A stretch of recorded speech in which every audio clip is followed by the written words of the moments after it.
Во овој дел во спортот, 8 и 10 некаде часот, ќе разговараме за сите оние таленти кои што произлегуваат од спортската академија, во која што е формирана не толку одавна, меѓутоа која што треба да ги произведува оние идни спортисти, репрезентативци на државата пред се. Разговараме со директорот на спортската академија Ванчо Димовски. Добро утро. Добро утро. Веќе сте во утрински брифинг. Јас најавив кратко за што разговараме, меѓутоа, ајде вие објаснете ни спортската академија, на кој начин функционира и работи? Добро, најпрво добро утро и поздрав. Спортската академија е државно средно училиште, гимназиско образование, нели?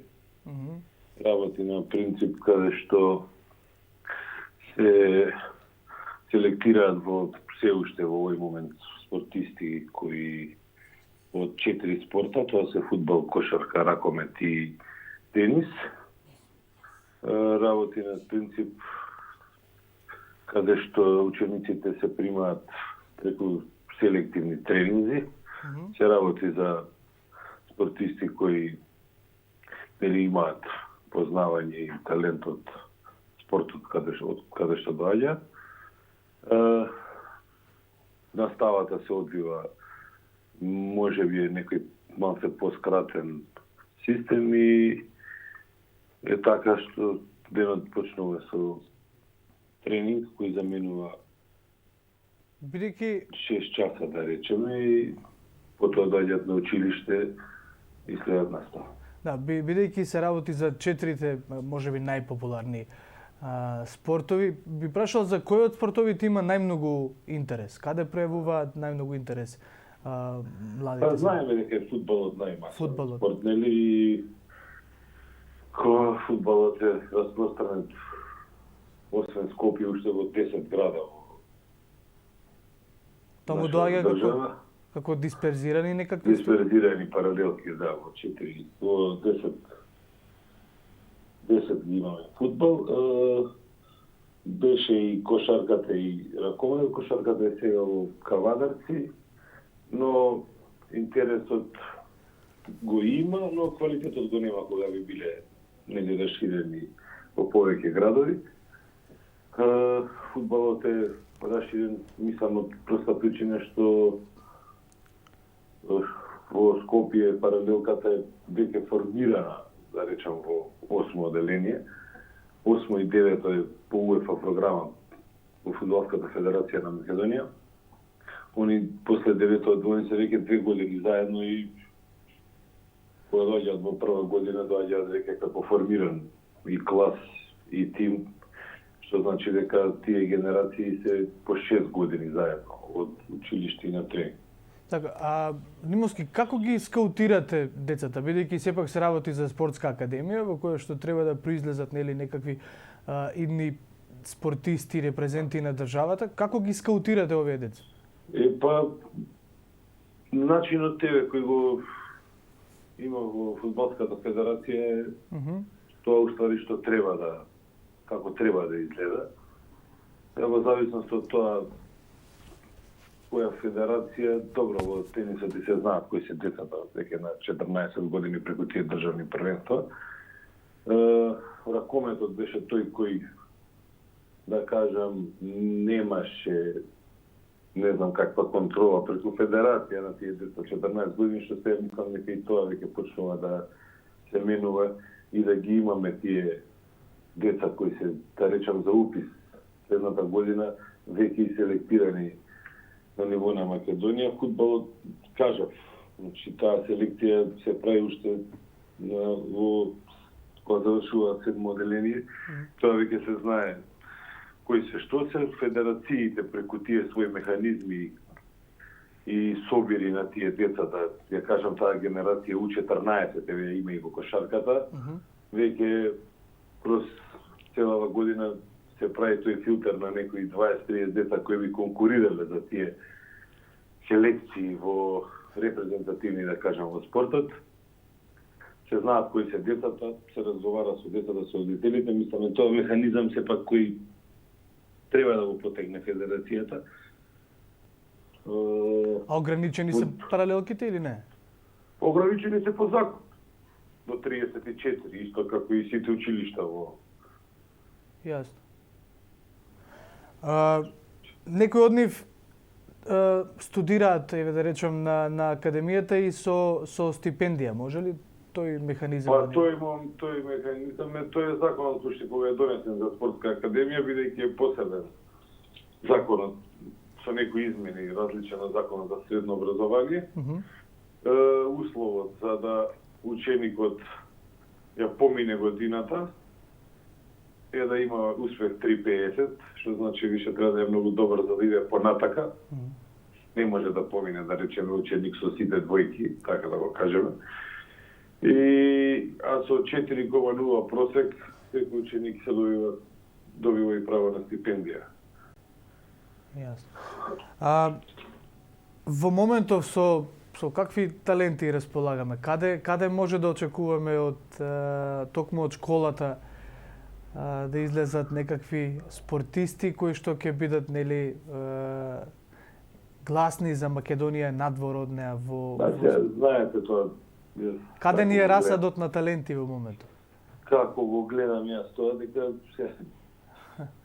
тоа прашање нели нерешено и во спортот, кога ќе каже некој го створи, јас го створи, ти, ние го направивме, овој го направи. Тие класни спортисти, класни, од типот на Ели Фелмас, кој ни беше, не знам, ученик на генерација пред 2 години, и се раѓа, така. Ние сме тука да ги усмериме, да има возможно квалитетен тренинг и да кажем, заврши школа, утре да продолжи на факултет и така. Фудбалот во овој момент имаме добра генерација. Ете, 20 спортисти од типот на фудбалери од типот на Елмас и сега во моментот мислам Владко Стојановски да го подигнат на минатиот надпериод за репрезентација. Се ученици кои излегуваат последните 2 години. Во У21 репрезентацијата на фудбалска исто која имаше добар резултат на последните квалификации, се 14 фудбалери од таа репрезентација се наши ученици исто. Значи во кошарката сега има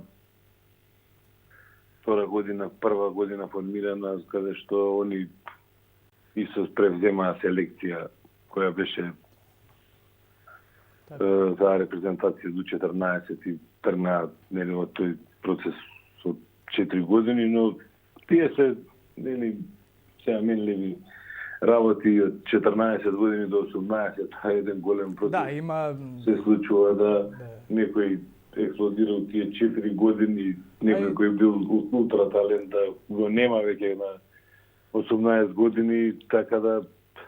Многу работи зависат од околностите, така. И тренерите, и условите во кои што некој го надоградува својот талент, и клубот каде што е шансата, има многу работи, многу се условите. Има, ова се менливи работи што не можеме да гарантираме. Ништо наше е, нели, да преку федерациите кои се задолжени за кадарот и го бираат они да се овозможат што подобри тренери, што подобар тренинг и да нели сега кога би размислиле од гледна точка каде што еве на Балканот, не знам дали има ваква ситуација, кога ќе разговараме со некои луѓе од спортот, тоа е тоа каде што некој може да ти обезбеди секој ден тренинг, да може таа селекција да кога разговараме, викаме, замисли за децава 4 години учат заедно, спијат заедно, тренираат заедно, сигурно се во мала предност од останатите, така. Јасно. Димовски, при крај на разговорот веќе би сакал да ве прашам со оглед на тоа што вие сте од она генерација на ракометари кои што и како на клубско ниво, така и на репрезентативно ниво и донесоа среќа на државата. Тука во некој сличен период беа и она генерација на кошаркари. Сега ја имаме фудбалската репрезентација која што ја израдува исто нацијата со пласманот на Европското првенство. Да не зборувам за некои од индивидуалните спортови како борењето, како боксот, кои што ни носат каратето и останатите боречки кои што ни носат секако успеси и медали. Очигледно дека има спортски потенцијал во државата, сега не може да бидеме нели во сите спортови добри.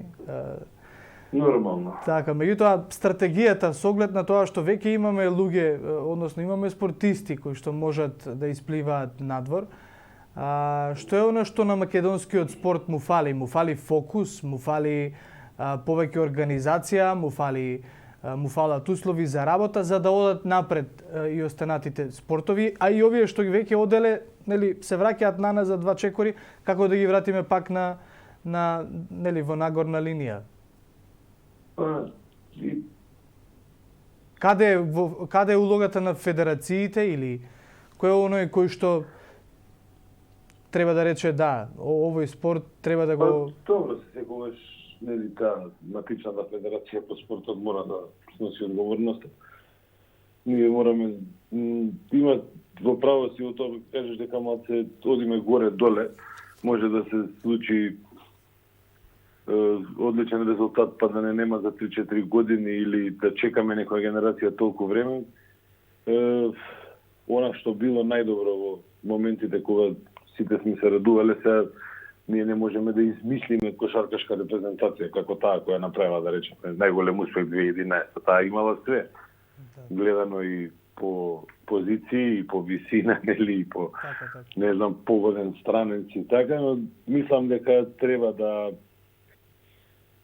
струката е таа која треба да го држи нели тоа ниво. Си сака многу работа, си сака свој печат, свој подпис, да знаеме како и по кој план тераме ние како школа наша, така да го наречам тоа, да бидеме препознатливи, кога ќе излеземе негде да знаеме дека сме ние тие и да тераме нели по тој еден систем.